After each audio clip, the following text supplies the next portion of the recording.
Bonjour à ceux qui nous rejoignent pour ce festival Impulsion Business Demain c'est ici. On est toujours dans cet après-midi consacré à la transition numérique et au travail à distance.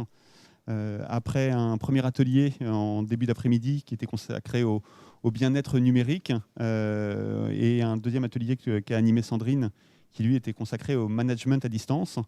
Maintenant, c'est Charlène Retou, avocate au barreau de Caen, en droit social, qui va pouvoir aborder toutes les questions juridiques liées au télétravail, nous donner un peu le cadre juridique du télétravail. Je lui laisse la parole pour 3/4 d'heure, 1 heure sur ce sujet, et du coup qui sera assisté par Sandrine Marquis de Cogitus Conseil. Voilà. Merci. Merci à vous et plus largement merci à la CCI, parce que c'est vrai qu'avec le contexte sanitaire actuel, on craignait que le festival Impulsion Business ne puisse pas se tenir et grâce à leur réactivité et leur capacité d'adaptation, nous sommes avec vous aujourd'hui et ça c'est quand même déjà une vraie réussite. Alors mon domaine d'intervention, vous l'avez compris, c'est le cadre juridique du télétravail. Vaste sujet, je vous le dis tout de suite, l'objectif c'est pas tellement d'être exhaustif, ce qui n'aurait pas un grand intérêt et de toute façon le format de 45 minutes ne le permettrait pas. Mon objectif aujourd'hui, c'est plutôt de donner envie aux entreprises qui n'ont pas encore osé recourir au télétravail hors le contexte actuel, d'y recourir, ou pour celles qui ont déjà pu tester ce mode de travail, de peut-être l'élargir à davantage de salariés, ou encore d'élargir tout simplement le nombre de jours télétravaillés par les salariés. Donc le premier objectif, c'est celui-ci, et le deuxième, bien évidemment, c'est de vous démontrer l'intérêt qu'il y a à légiférer en interne, au niveau de l'entreprise sur ce sujet.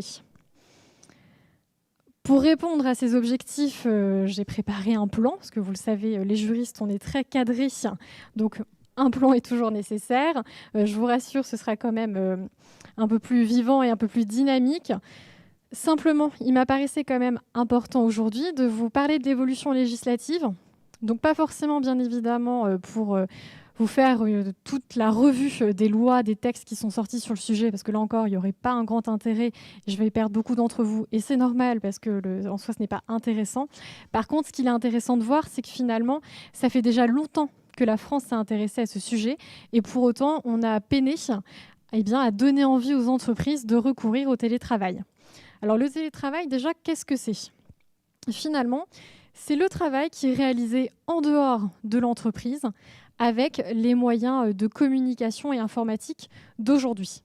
C'est important puisque finalement, quand on définit juridiquement quelque chose, c'est parce qu'ensuite, derrière, on applique un régime juridique particulier. Donc, c'est important de différencier ce qu'est le télétravail, par exemple, du travail à domicile, comme on pouvait déjà le connaître auparavant.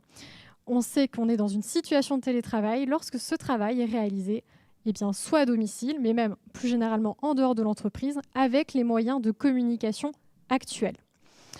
C'est important, pourquoi ? Parce que je pense notamment au fait que le télétravail, on l'assimile souvent au domicile du salarié, mais en réalité, il peut aussi se faire dans ce qu'on appelle des télécentres. Et là, c'est assez intéressant et ça commence à se développer à Caen, mais plus encore de façon importante dans les grandes villes. Je pense notamment à Bordeaux, qui a été assez précurseur en la matière. Il y a des entreprises qui vont réserver ce qu'on appelle effectivement des centres de télétravail. Ce sont finalement un grand espace. Soit vous avez des salles individuels, des bureaux communs, voire même des open space.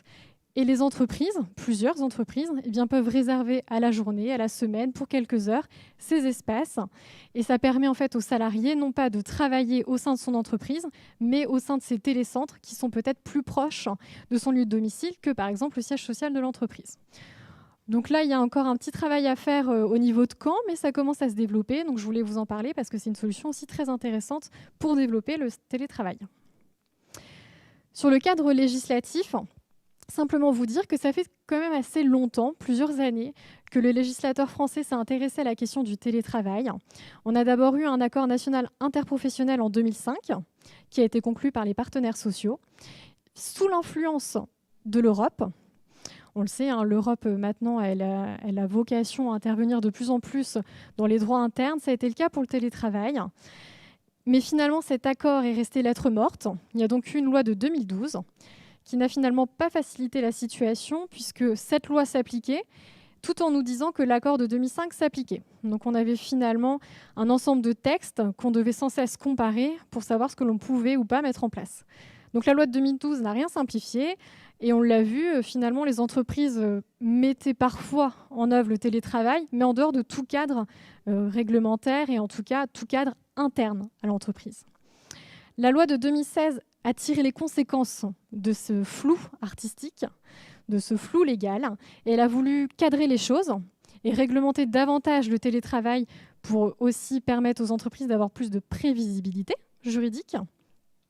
Donc elle est intervenue et malheureusement elle est peut-être allée trop loin, elle était trop précise, ce qui fait qu'un an après on en a encore tiré les conséquences et nous arrivons enfin au régime tel que nous le connaissons aujourd'hui, qui est réglementé par l'ordonnance Macron de 2017, complétée par une loi de ratification de 2018. Donc si finalement on fait ce constat, on se rend compte que cette année, il n'y a eu aucun texte sur le télétravail.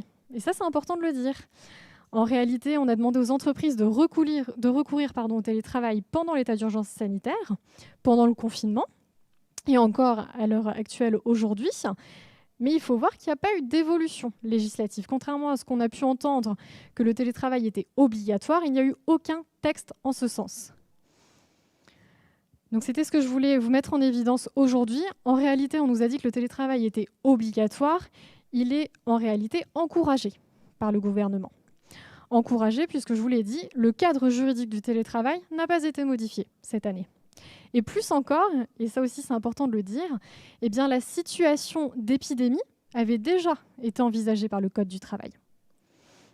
Déjà envisagée, nous avions déjà un article du Code du travail qui nous disait qu'effectivement, en cas de menace d'épidémie, donc on ne parle même pas d'épidémie avérée, mais en cas de menace d'épidémie, les entreprises étaient fondées à demander à leurs salariés de travailler sous la forme du télétravail sans que le salarié puisse s'y opposer. Donc on avait déjà une disposition dans le Code du travail qui le prévoyait. Et ça, on a eu tendance à l'oublier parce qu'en soi, elle se suffisait, cette disposition. Elle se suffisait. Alors ça peut paraître assez étonnant. Est-ce que le législateur a été finalement visionnaire? Pas du tout. C'est ce que je vous mets en bas du slide. En réalité, ça a été adopté, cette disposition, après la pandémie de grippe H1N1. La question qu'il faut se poser, c'est est-ce que le cadre législatif que je viens de vous exposer est aujourd'hui suffisant? C'est-à-dire qu'il se suffit à lui-même pour qu'une entreprise puisse recourir au télétravail? Ou au contraire, est-ce qu'elle a un intérêt, elle, en interne, à édicter ses propres règles, ou en tout cas à adapter ce cadre législatif au stade de l'entreprise? Bien évidemment, le but de mon intervention, c'est de vous démontrer que oui, il y a un intérêt à encadrer juridiquement en interne le télétravail en entreprise. Pourquoi ? Parce que même s'il y a un cadre juridique aujourd'hui qui est plutôt clair, comparé à ce qu'on a connu précédemment, ça ne règle pas tout. Et surtout, chaque entreprise est différente, chaque salarié également est différent, chaque activité est différente. Donc il convient finalement d'adapter le cadre législatif à la situation particulière de l'entreprise. Et notamment, quel est, par exemple, quid de la rupture d'égalité de traitement ou de discrimination entre les salariés ? C'est une question qui se pose. Et là, pour le coup, le Code du travail ne va pas vous permettre d'y répondre. Il faut en tout cas anticiper, vous, en interne, ces difficultés. De la même façon, quid des accidents qui surviennent au domicile du salarié? On en a parlé tout à l'heure brièvement avec Harmonie Mutuelle. Effectivement, si on a un accident qui survient au domicile du salarié, que se passe-t-il? Est-ce que c'est un accident de caractère professionnel, non professionnel? Là encore, si l'entreprise n'a rien prévu en plus des textes, ça va être très compliqué pour elle. Comment aussi réaliser un suivi du temps de travail du salarié qui est en télétravail? Là encore, si rien n'a été prévu en interne, ça va être très compliqué de venir faire de reproches aux salariés par la suite, de venir voire même de le sanctionner. Ça va être très compliqué. Je vous le disais aussi, quid de l'utilisation et de l'entretien du matériel informatique mis à la disposition du salarié? Là aussi, si rien n'a été prévu, vous n'allez pas pouvoir reprocher grand-chose à votre salarié en cas de défaillance. Et enfin, c'est une question très importante, et c'est cette question-là qui a aussi freiné les entreprises pendant longtemps. Eh bien, comment ça se passe pour la prise en charge des frais professionnels? Donc c'était tout l'intérêt de légiférer en interne sur cette question, non pas pour déroger aux dispositions légales, mais simplement pour les adapter à la situation particulière de l'entreprise.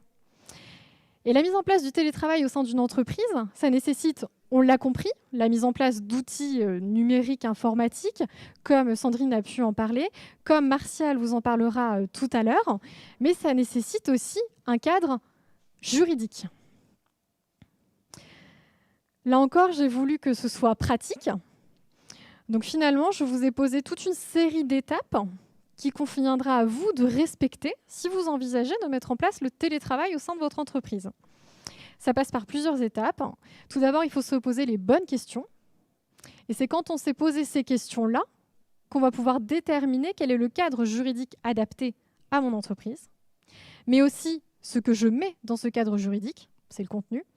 Et enfin, bien évidemment, quel est le rôle à jouer par les autres acteurs de l'entreprise, parce que l'employeur seul peut décider de beaucoup de choses, mais bien évidemment, il n'est pas le seul acteur dans l'entreprise. Donc il faut véritablement associer à la fois les salariés, mais aussi, on le verra, d'autres acteurs.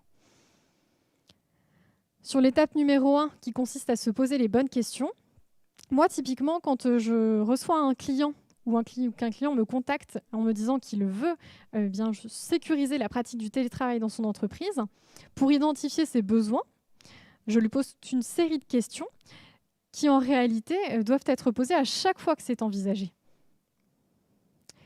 Les bonnes questions à se poser, c'est celle-ci. Quels salariés seraient concernés par le télétravail? Est-ce que ce serait l'ensemble du personnel? Est-ce que ce serait seulement une partie? Dans ce cas-là, si c'est une partie du personnel, est-ce que ce serait une catégorie particulière ou un ensemble de catégories, ou alors encore quel type de poste, parce qu'on le sait, il y a des postes aussi qui ne répondent pas finalement à une possibilité d'être exercés sous forme de télétravail. Autre question, une fois qu'on a identifié un peu le public visé, à quelle fréquence? Quelle régularité? Est-ce que ce serait finalement un télétravail toutes les semaines, tous les mois, quelques jours dans l'année? Mais aussi, c'est possible, à quelles occasions? Par exemple, moi j'ai une entreprise qui m'avait contactée, elle ne souhaitait pas le mettre en place de façon régulière dans un premier temps pour voir si ça fonctionnait, elle souhaitait simplement, face à un certain type d'événement, rendre le télétravail possible. Par exemple, il neige, situation qui nous arrive tout de même de temps en temps, il neige, le salarié ne peut pas se déplacer parce qu'il vit trop loin par rapport à son lieu de travail. Eh bien, est-ce qu'il ne serait pas plus intelligent d'anticiper finalement ces conditions météorologiques pour permettre en amont au salarié d'emmener son matériel le soir et qu'effectivement, le lendemain, s'il a bien neigé la nuit, eh bien, il puisse travailler en tout cas depuis chez lui. Ou encore, on le voit aussi, alors peut-être pas à Caen, mais dans d'autres villes, quand il y a des périodes de pollution assez importantes, qu'il faut limiter les flux, eh bien c'est aussi intéressant pour les entreprises, dans ce cas-là, d'avoir déjà un cadre qui leur permette de dire à leurs salariés, ceux qui le souhaitent, vous pouvez rester en télétravail chez vous. Autre question à se poser, et là-dessus, ce sera un bon complément par rapport à l'intervention de Sandrine de tout à l'heure, quel sera le rôle des managers, des responsables ? Sandrine vous l'a expliqué, le lien n'est plus tout à fait le même, ou en tout cas, il n'est plus exercé de la même façon. Et il peut y avoir une crise identitaire de la part des managers et des responsables hiérarchiques qui n'arrivent pas finalement à superviser le travail de leurs salariés. On l'a vu là, ces derniers mois, on en parlait assez fréquemment.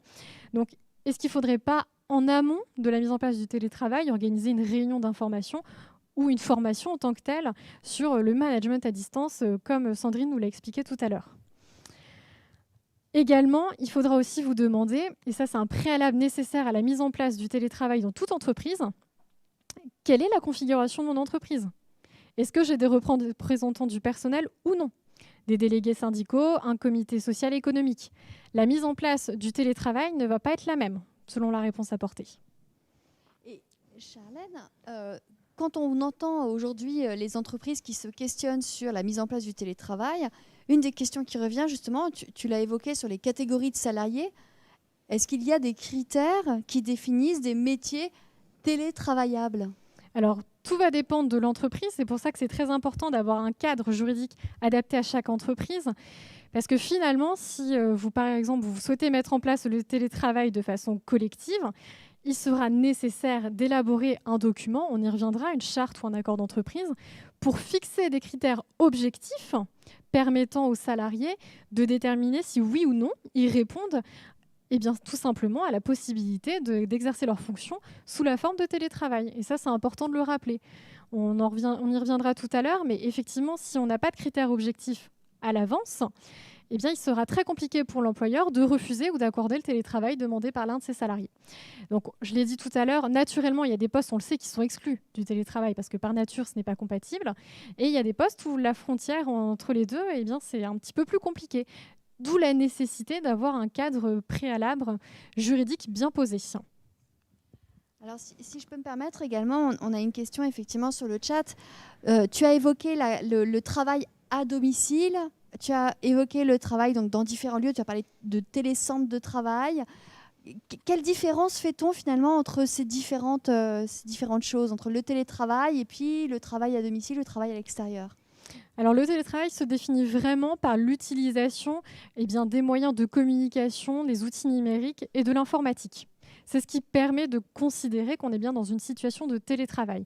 Dès lors qu'il n'y a pas l'utilisation de ce matériel informatique, nous ne sommes pas en situation de télétravail et nous pouvons alors être dans ce qu'on appelle, nous, le travail à domicile, mais qui répond juridiquement à une définition bien précise. Et c'est très important de distinguer les deux, puisque finalement, ce sont deux régimes juridiques différents. D'où l'intérêt toujours d'avoir des qualifications distinctes. C'est simplement parce que le régime ensuite n'est pas le même. Et dans le télétravail, quand je vous disais qu'il pouvait être fait en dehors de l'entreprise, c'est parce que ça répond à la définition juridique qui est de considérer que le télétravail, il peut être fait à domicile et il peut être fait aussi dans tout lieu qui ne dépendent pas de l'entreprise directement, notamment par le biais de ces télécentres.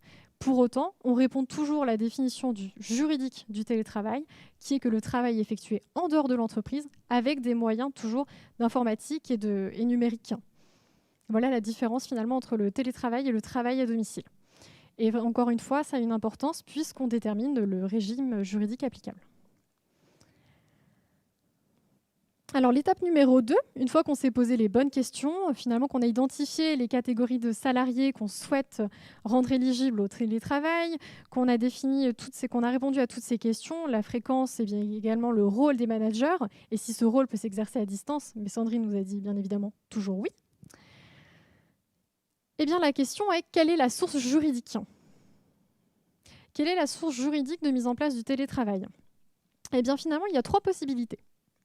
3 possibilités et on ne pourra retenir que la source qui nous intéresse uniquement si on s'est posé au préalable les bonnes questions. Ça pourra passer par un accord d'entreprise, par une charte, mais aussi par un accord individuel. Et ça, c'est la nouveauté avec les derniers textes législatifs. Un accord d'entreprise n'est plus obligatoire pour mettre en place le télétravail. Un accord individuel peut suffire, mais parfois, ce n'est pas forcément adapté. Alors, je vous ai fait une petite synthèse des cas de figure. Donc ça paraît toujours complexe. En réalité, ce qu'il faut retenir à chaque fois quand vous souhaitez mettre en place le télétravail au sein de votre entreprise, c'est de vous poser la question suivante. Est-ce que j'ai des délégués syndicaux dans mon entreprise ? Et est-ce que j'ai un comité social et économique ? CSE, qui remplace le comité d'entreprise et CHSCT et délégués du personnel, tels qu'on les connaissait avant. Maintenant, tout est regroupé sous le CSE. Donc la question préalable, c'est celle-ci. Est-ce que finalement, j'ai une représentation du personnel dans mon entreprise ? Si la réponse est oui, vous êtes dans le premier cas de figure. Vous ne pourrez pas écarter les représentants du personnel de cette mise en place du télétravail. Vous ne pourrez pas les écarter. Vous devrez donc essayer de négocier un accord d'entreprise avec vos délégués syndicaux. Ce n'est qu'en cas d'échec de ces négociations que vous pourrez penser à élaborer ce qu'on appelle une charte. Et la différence entre un accord d'entreprise et une charte, c'est celle-ci. L'accord d'entreprise, il est négocié entre l'employeur et d'autres acteurs, alors qu'une charte, elle est élaborée unilatéralement par l'employeur.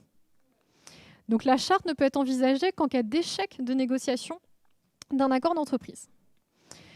Une fois que cette charte est établie, est adoptée par l'employeur, il faut bien évidemment qu'elle soit soumise au comité social et économique. Ce n'est pas un avis qui va lier l'employeur, mais néanmoins, cet avis, il est indispensable. Deuxième cas de figure, vous êtes une entreprise qui n'a pas de délégués syndicaux. Nous pensons bien évidemment aux entreprises de moins de 50 salariés, mais entreprise dotée tout de même d'un CSE. Là, encore une fois, les règles ne sont pas tout à fait les mêmes. L'employeur a le choix. Soit il tente de négocier un accord d'entreprise, soit il passe directement par une charte. Bien évidemment, dans ce cas-là, encore une fois, il faudra soumettre cette charte au comité social et économique. Et dans tous les cas, à partir du moment où vous avez un CSE en place dans l'entreprise, il ne faudra pas oublier de le consulter sur la mise en place en tant que telle du système du télétravail au sein de l'entreprise, puisqu'on touche aux conditions de travail et donc on modifie un élément essentiel de l'exécution du travail des salariés. Donc il faudra nécessairement consulter ce CSE, mais là encore, et bien évidemment, l'avis ne va pas lier l'employeur. Et enfin, vous êtes une entreprise où il n'y a pas du tout de représentation du personnel, pas de délégué syndical, pas de CSE. Et bien là, le choix, pour le coup, il est totalement libre pour l'employeur. Soit il passe par le biais d'un accord d'entreprise. Il peut y avoir un intérêt, encore une fois, en fonction de la réponse que vous avez apportée aux questions préalables, ou alors par une charte, et voire même par un accord individuel.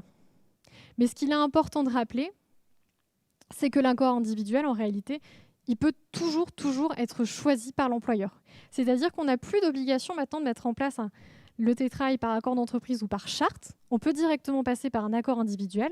Néanmoins, dans les entreprises où il y a une représentation du personnel, ça ne passera jamais.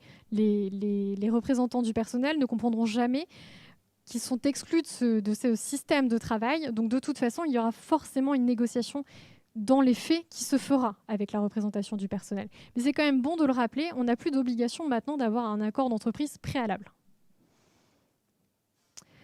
Ce qu'il est important de retenir aussi, c'est que même si vous rédigez un accord d'entreprise, si vous rédigez une charte, si vous obtenez finalement un accord du salarié, eh bien, le principe, c'est celui-ci, s'il n'y a aucun droit acquis au télétravail. Aucun droit acquis au télétravail, ça veut dire qu'il faut à la fois que l'employeur soit d'accord pour y recourir, mais aussi le salarié. Pour une fois, c'est vraiment un accord des deux côtés. Il faut que les deux parties aient envie de recourir au télétravail. Donc même si vous faites un accord d'entreprise qui identifie des catégories de salariés bien déterminées qui peuvent télétravailler, vous ne pourrez pas leur imposer le télétravail. Il faudra nécessairement leur accord.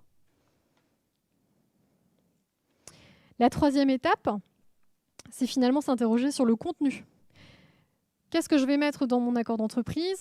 Quel est le contenu que je vais donner à ma charte ou à mon accord individuel avec mon salarié ? J'ai distingué finalement ce qui est le contenu incontournable, voire même obligatoire, du contenu à la carte. Et là, encore une fois, eh bien, le contenu qu'on va choisir va dépendre de la situation personnelle de l'entreprise, sa situation spécifique. C'est pour ça qu'encore une fois, les trames ou les modèles ne peuvent pas permettre de répondre aux besoins d'une entreprise. Il faut vraiment que ce soit au cas par cas. Sur la première catégorie de contenu, alors on ne va pas forcément tout épiloguer, mais c'est simplement le contenu qui est imposé lorsque l'on rédige une charte ou un accord d'entreprise. Et ce contenu-là n'est pas imposé quand on requiert directement l'accord du salarié par le biais, par exemple, d'un avenant au contrat de travail. Néanmoins, on va le voir ensemble, c'est un contenu qui va de soi. À partir du moment où on légifère sur le télétravail, on est obligé de se poser ces questions et d'y répondre. Donc même si on passe par un avenant au contrat de travail où pour le coup il n'y a pas de contenu imposé, on aura tout intérêt à aborder ces questions-là quand même. Donc c'est des thématiques assez classiques, vous le voyez. Il faudra tout d'abord se questionner sur les modalités d'exécution du télétravail. Donc on l'a dit, sur le lieu, ça peut être le domicile, des télécentres, mais encore d'autres possibilités si l'entreprise est imaginative. Le nombre de jours télétravaillés, la fréquence. Bien évidemment, il faudra s'interroger sur le matériel qui est remis aux salariés et l'entretien de celui-ci et l'utilisation de celui-ci. Est-ce que ce sera uniquement à titre privé ? Uniquement à titre professionnel ou aussi le salarié pourra l'utiliser à titre privé. Et bien là encore, ça pose toute une série de questions juridiques. Et si on ne se les est pas posées avant de la mise en place du télétravail, on va très vite arriver à une situation problématique, voire de conflit. Aussi très important, il faudra nécessairement prévoir les conditions de retour à une exécution du contrat de travail sans télétravail. Je vous l'ai dit, il faut l'accord des deux parties pour mettre en place le télétravail, mais il faut aussi envisager l'hypothèse où le télétravail ne va pas bien se passer. Sandrine l'a dit, il y a des salariés qui avaient peur de passer en télétravail et finalement se sont bien adaptés. Et à l'inverse, il y a des salariés qui sont convaincus que cette méthode de travail est pour eux et qui se rendent compte qu'en réalité, ça ne se passe pas aussi bien qu'ils l'auraient voulu. Donc, nécessité toujours de prévoir ce qu'on appelle une clause de réversibilité c'est permettre en fait le retour à une situation sans télétravail. Et là, on est assez libre. Soit on prévoit des cas spécifiques qui permettent de facto un retour en télétravail, par exemple déménagement du salarié. C'est un événement objectif qui va entraîner le retour à une situation sans télétravail. Soit on prévoit un retour en télétravail qui nécessite l'accord des deux parties, moyennant un délai de prévenance. Voire même, on peut aussi le prévoir, qu'à partir du moment où le salarié en fait la demande, l'employeur se pliera à cette demande. Tout ça, c'est possible, mais si on ne le prévoit pas, le jour où la question se posera, on sera bien en peine pour y répondre. D'où l'utilité encore de légiférer sur la question. Je vous en ai parlé aussi, très important, modalité de contrôle du temps de travail ou de régulation de la charge de travail. On l'a compris tout à l'heure avec Sandrine. Qui dit travail à distance, dit contrôle à distance, supervision à distance et management à distance. Mais encore faut-il qu'on ait informé le salarié à l'avance de ce qu'on attendait de lui, de la façon dont il allait exécuter son travail et surtout de la façon dont on allait le contrôler.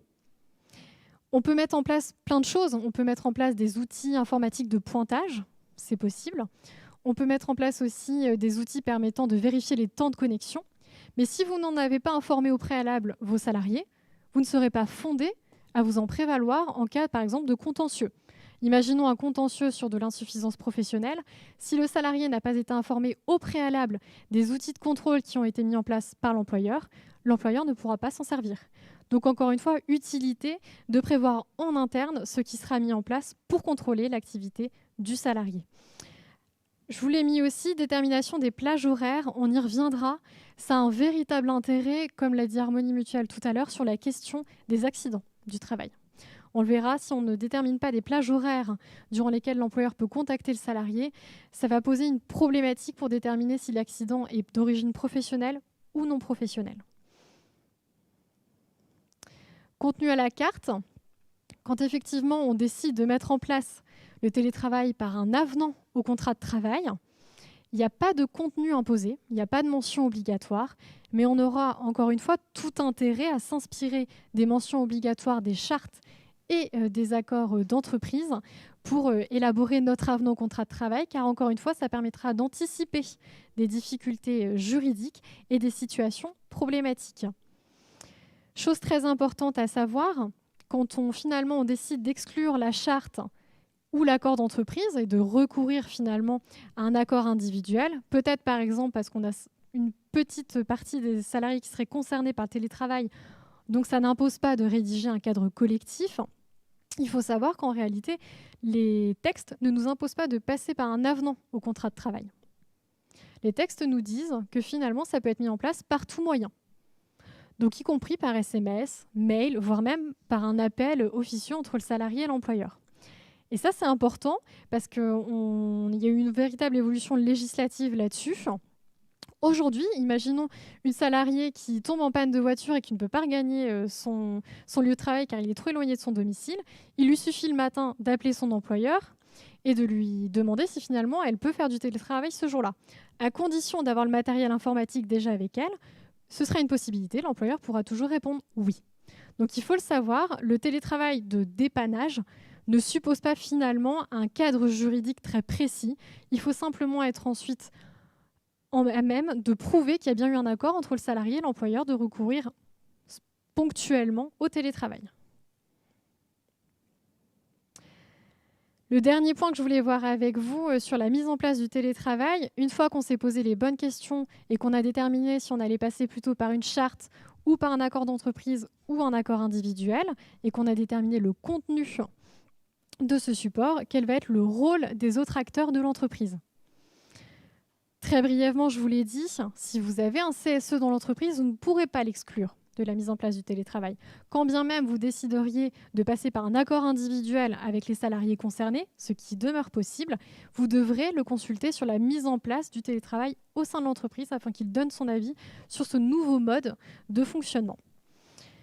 Également, je vous l'ai dit, si vous choisissez de recourir à une charte, donc encore une fois, l'avantage de la charte, c'est que c'est l'employeur qui la rédige seul, eh bien, vous devrez, une fois qu'elle est rédigée et que vous en aurez déterminé le contenu, en fonction de vos besoins, vous devrez la soumettre à la consultation du CSE, toujours. On ne peut jamais écarter cet acteur qui est vraiment fondamental dans l'entreprise. Et enfin, Dans l'hypothèse même où vous n'avez pas de CSE, pas de représentation du personnel, il ne faudra pas oublier que la mise en place du télétravail, ça chamboule beaucoup de choses. C'est un véritable changement dans le travail qui est réalisé par le salarié. Et il faudra bien évidemment le faire en concertation avec celui-ci afin de prévenir des difficultés éventuelles et finalement de faire en sorte que le télétravail se passe au mieux. Donc ça peut passer par un entretien lorsqu'on doit signer l'avenant au contrat de travail pour expliquer ce qu'on attend de lui, encore une fois, poser les règles. Mais aussi, on le verra plus tard, de toute façon, cela suppose aussi qu'on l'aborde annuellement au cours d'un entretien. Alors l'exécution du télétravail, encore une fois, je ne vais pas être exhaustive, ça n'aurait pas un grand intérêt. Simplement, mon but aujourd'hui, c'est de créer chez vous quelques alertes, quelques réflexes. Il faut vraiment, quand on pense télétravail, avoir plusieurs sujets, plusieurs problématiques en tête. Donc j'ai essayé d'en répertorier, en tout cas celles qui me semblaient le plus important aujourd'hui, mais on en a déjà en réalité parlé. Ce qu'il faut avoir conscience, c'est que qui dit télétravail nécessite tout de même le principe de non-discrimination, le principe d'égalité de traitement entre vos salariés. On l'a dit tout à l'heure, comment on détermine les salariés qui vont pouvoir télétravailler, ceux qui ne vont pas pouvoir télétravailler, que l'on passe par une charte, par un accord d'entreprise ou par un accord individuel. Dans tous les cas, c'est un principe intangible et vous devrez être en mesure de pouvoir justifier le refus opposé à un salarié d'être en télétravail, alors que par exemple, un autre salarié de la même équipe, lui, a pu bénéficier de ce système de travail. Donc ça, c'est vraiment fondamental. Et j'ai ajouté la préservation du lien social, parce que ce qu'il faut absolument avoir en tête, c'est que les risques inhérents à la vie en entreprise en présentiel existent toujours, même à distance. Sandrine l'a rappelé tout à l'heure, mais c'est vrai. Par exemple, vous avez toujours ce risque d'isolement du salarié, de mise au placard du salarié par l'instauration du télétravail, qui peut se faire sur le long terme, et on pourrait aboutir à une situation de harcèlement moral. C'est pour ça qu'il est absolument fondamental, je l'ai noté, de préserver le lien social avec le salarié.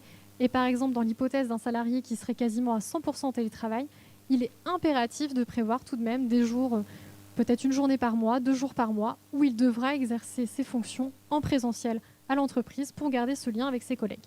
On a déjà eu de la jurisprudence là-dessus, donc on sait que le risque de harcèlement moral en télétravail est possible.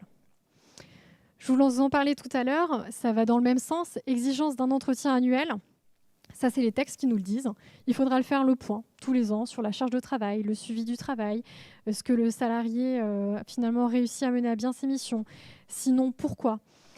Ça aurait une importance fondamentale pour non seulement préserver une bonne relation avec le salarié, mais aussi si vous êtes ensuite amené à vous prévaloir d'une insuffisance professionnelle du salarié, si vous n'avez pas mené d'entretien annuel sur la question, ça va être très compliqué pour vous de défendre le dossier. Autre point que j'ai abordé avec vous, c'est le contrôle du temps de travail et de la charge de travail. Je ne vais pas y revenir dessus, mais encore une fois, si vous prévoyez des outils pour contrôler le travail des salariés, il faut en informer préalablement ces derniers. Ça, c'est une nécessité, sinon vous serez infondé en fait, à vous en prévaloir. 2 autres sujets qui sont peut-être les plus importants en matière de télétravail. Ça va être tout d'abord l'obligation de sécurité de l'employeur. On l'a rappelé tout à l'heure avec Harmonie Mutuelle, mais Sandrine aussi l'a évoqué avec les RPS, les risques psychosociaux. L'obligation de sécurité de l'employeur, elle s'impose à tout instant du contrat de travail, y compris lorsque le travail est effectué à distance. Et je vous en parlais tout à l'heure. Si vous avez finalement décidé avec votre salarié de mettre en place le télétravail et que vous n'avez par exemple pas prévu des plages horaires pendant lesquelles il peut être contacté par l'employeur, à quel moment vous pouvez réussir, si un accident se produit au domicile du salarié, à quel moment pouvez-vous finalement prétendre qu'il s'agit d'un accident professionnel ou non professionnel ? Le risque, c'est vraiment celui-ci. Quand on ne prévoit rien dans les textes, que ce soit dans la charte, dans l'accord d'entreprise ou dans l'avenant au contrat de travail, si on ne prévoit rien, la question se posera. Qu'est-ce qui va permettre de déterminer si l'accident qui est survenu au domicile de mon salarié est finalement d'origine professionnelle ou non professionnelle? La plage horaire peut être une solution, mais ça dépend encore une fois de la volonté de l'entreprise. Certaines entreprises n'en veulent pas et d'autres oui. La plage horaire, ça va finalement, par exemple, permettre de dire que le salarié est joignable de telle heure à telle heure. Et si donc le salarié est victime d'un accident en dehors de la plage horaire, on va pouvoir se défendre en disant que finalement l'accident n'avait pas d'origine professionnelle. Voici l'intérêt. Il y a des entreprises à l'inverse qui disent oui, mais si je mets une plage horaire par exemple assez restreinte et que j'ai besoin de joindre mon salarié en dehors de cette plage horaire, on pourrait aussi me le reprocher. C'est vrai. C'est pour ça que tout est question de balance et que ça va vraiment dépendre des besoins de l'entreprise et de l'activité propre de l'entreprise. C'est du cas par cas, mais c'est des questions qu'il faut se poser parce que les conséquences peuvent être assez importantes pour l'employeur. Autre point, et effectivement, c'est l'utilisation du matériel et la prise en charge des frais professionnels qui sont générés par la mise en place du télétravail au domicile du salarié. Si vous n'avez rien prévu dans votre charte, votre accord d'entreprise ou l'avenant au contrat de travail sur l'utilisation du matériel, il y a de fortes chances, malheureusement, que des questions se posent. Est-ce que votre salarié peut l'utiliser à titre privé ? Et on le sait, quand l'utilisation du matériel à titre privé devient déraisonnable, eh bien l'URSSAF, bien évidemment, est fondé à intervenir et il peut y avoir requalification de l'utilisation à titre privé du matériel en un avantage en nature. Donc encore une fois, il faut avoir prévu. Il faut avoir prévu cette hypothèse et y avoir apporté des solutions. Autre question également, mon matériel tombe en panne. Comment je fais pour envoyer un technicien là-bas ? Si vous ne l'avez pas prévu dans les textes, c'est toujours possible, bien évidemment, mais ça va être plus compliqué à mettre en place. Autant mettre d'emblée un process que le salarié connaît à l'avance et appliquer ce process pour éviter toute difficulté, parce qu'on pénètre quand même, on fait finalement intervenir un tiers, une personne extérieure, au domicile du salarié, qui donc bien évidemment est protégé par sa vie privée. Autre question, et c'est la plus fondamentale, il me semble, en tout cas pour les entreprises, et c'est ce qui les a longtemps freinés sur le recours au télétravail, c'est celle de la prise en charge des frais. Prise en charge des frais, en effet, qui sont générés par le télétravail à domicile. On pense bien évidemment à l'électricité, tout simplement, aussi au chauffage, à la connexion Internet, et c'est d'autant de questions qui ont longtemps rebuter les entreprises à avoir recours au télétravail parce que les règles n'étaient pas très claires et en tout cas ne donnaient pas forcément envie d'y recourir. On a tout de même eu une réponse de l'URSSAF sur l'année 2020 qui a réglé ce problème et à mon sens ça a facilité tout de même la mise en place du télétravail. L'URSSAF est venue nous dire que l'entreprise, plutôt que de rembourser les frais exposés au finalement surjustificatifs, les frais au réel, l'entreprise pouvait se contenter de verser ce qu'on appelle une allocation forfaitaire. Et cette allocation forfaitaire, si elle respecte le montant fixé par l'URSSAF, eh bien, elle est exonérée de toute charge sociale. Et l'URSSAF est venue nous dire que pour finalement une journée de télétravail par semaine, si l'employeur verse une allocation forfaitaire de 10 € mensuels, eh bien, cette allocation est totalement exonérée de charges sociales. Si c'est 2 jours, c'est 20 €. Si c'est 3 jours par semaine, c'est 30 € et ainsi de suite. On comprend la logique de l'URSSAF et ça a vraiment permis finalement de régler tout un type de contentieux qu'on pouvait avoir. Si l'entreprise se conforte à ce barème établi par l'URSSAF, elle sait que pour le coup, elle ne sera pas retoquée. Si néanmoins elle souhaitait verser une allocation légèrement supérieure à ce montant, elle peut toujours le faire. Simplement, le delta devrait être bien évidemment justifié. Sinon, c'est toujours soumis à cotisation sociale. On en revient au principe de base. Donc ça a été vraiment une avancée pour les entreprises. C'est une nouveauté de 2020.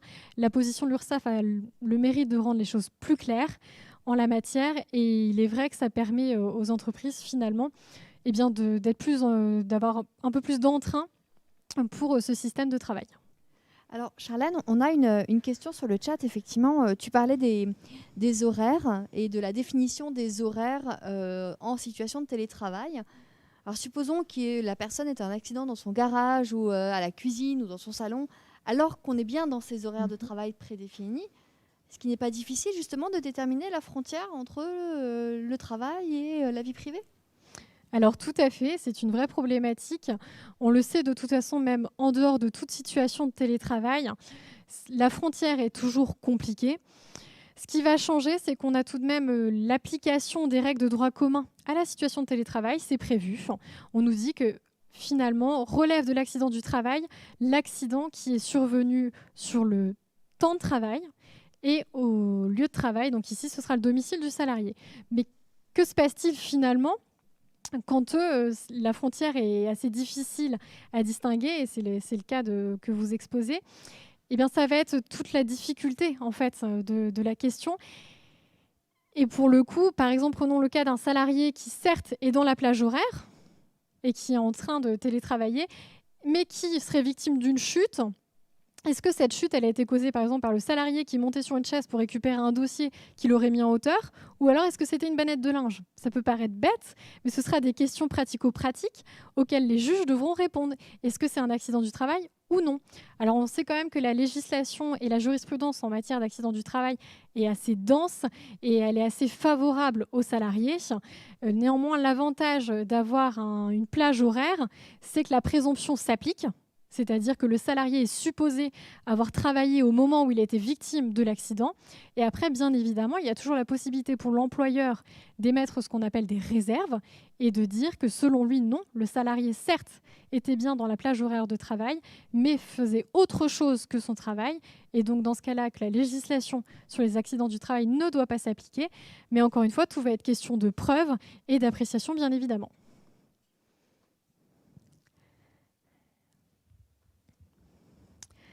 Sur l'exécution du télétravail, c'était tout ce que je voulais vous dire. Là, vous avez le récapitulatif de ce que je vous ai dit sur les frais professionnels. Et c'est vraiment l'avancée des derniers textes en la matière et surtout de la position de l'URSSAF de 2020 qui permet, à mon sens, de faciliter la mise en place du télétravail. L'accident du travail, on vient d'en parler, c'est ce que je vous disais. La présomption s'applique. Après, tout sera question d'appréciation et d'éléments de preuve de part et d'autre, bien évidemment. Mais on le sait, il y a quand même un régime de faveur qui est là pour protéger le salarié et non pas l'employeur. Je voulais terminer par quelques conseils à cette mise en place du télétravail de façon juridique. Je vous l'ai dit, il est important de légiférer, mais il est encore plus important de se dire peut-être que le télétravail, dans un premier temps, si on choisit de le mettre en place avec son salarié, peut-être prévoir une période d'essai, on va dire ça comme ça. Je vous parlais tout à l'heure de clause de réversibilité, c'est-à-dire lorsque le télétravail est déjà en place depuis un certain temps et que le salarié veut revenir à une situation sans télétravail. On peut aussi, à l'inverse, prévoir dès le début de la mise en place du télétravail, ce qu'on appelle une clause d'adaptation, qui va permettre à chaque partie, que ce soit l'employeur ou le salarié, eh bien, de vérifier si le télétravail correspond à ses attentes et pourquoi pas fixer peut-être une période d'essai de 1 ou 2 mois. Et au bout de ce délai, on fait le bilan. Est-ce qu'on pérennise ce mode de travail ou au contraire, est-ce que finalement on revient à une situation antérieure? Ça, c'est le premier conseil que je voulais vous donner. Si vous voulez mettre en place le télétravail, prévoyez une clause d'adaptation qui vous permettra de tester finalement l'appétence de chaque partie pour ce mode de télétravail bien particulier. Le deuxième conseil que je voulais vous donner, c'est une fois que ce télétravail est en place, surtout, il faut veiller à la préservation du lien social entre le salarié et ses collègues, mais aussi envers son responsable hiérarchique et même l'employeur lui-même. Et là, pour le coup, il y a un véritable travail à faire. Ça passe par la formation, ça passe par la sensibilisation et bien évidemment par ce lien qui doit être maintenu tout le long de l'exécution du contrat de travail, que celui-ci soit exécuté à distance ou en présentiel. Et le dernier conseil que je voulais vous donner, c'est effectivement vous rappeler, toujours en toute hypothèse, lorsque vous réalisez une action ou que vous prenez une décision, est-ce que finalement je risque de générer une situation de discrimination ou de rupture d'égalité entre mes salariés? Ça s'applique en droit du travail de façon générale, mais en matière de télétravail aussi. Et nous, on le voit de plus en plus. On a de plus en plus de cas où finalement les salariés, par exemple, à qui on a refusé du télétravail, ne comprennent pas et estiment que la décision est soit discriminatoire, soit inégalitaire. Et en tout cas, il y a un véritable sujet, d'où vraiment la nécessité d'anticiper toutes ces difficultés. Et je voulais vous en finir par là et vous remercier pour votre attention.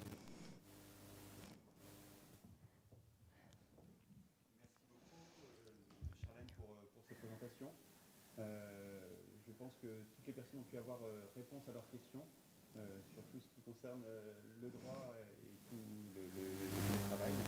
On va maintenant prolonger juste après. Il semblerait que le micro ne fonctionnait pas. Toutes mes excuses pour les personnes qui étaient en ligne. Donc, je remercie à nouveau Charlène pour sa présentation. Et donc, il n'y a plus de secret pour vous sur le cadre juridique du télétravail. Le festival Impulsion Business ne s'arrête pas pour autant. On a encore un atelier cet après-midi sur les outils collaboratifs pour faciliter ce travail à distance. Martial Auroy viendra nous présenter d'ici un petit quart d'heure tous ces outils. Et vous verrez que même si on a eu l'occasion en période de confinement de tester les Microsoft Teams, les Zoom et autres outils de travail à distance, Google et j'en oublie, vous verrez qu'il y a plein d'astuces et on peut aller beaucoup plus loin pour travailler ensemble. Donc on se retrouve dans un quart d'heure et encore merci Charlène, merci Sandrine pour l'assistance en plus. Merci à vous. À tout à l'heure.